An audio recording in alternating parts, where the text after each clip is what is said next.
So yun, okay. KGX, kamusta tayong lahat? At ito yung setup natin. So tulad ng sinabi ko, tinitingnan muna natin yung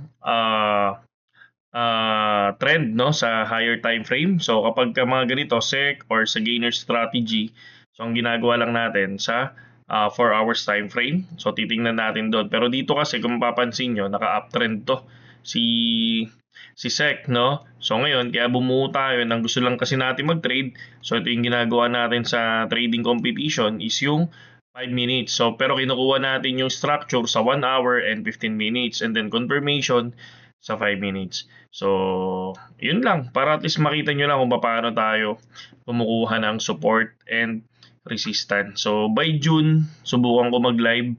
Live trading na tayo sa June para at least kahit papaano, 'di ba? Makita talaga natin kung ano, kung maganda yung tama ng mga ganitong setup. Okay? So, yun lang kay GX. Saludo sa inyo lahat.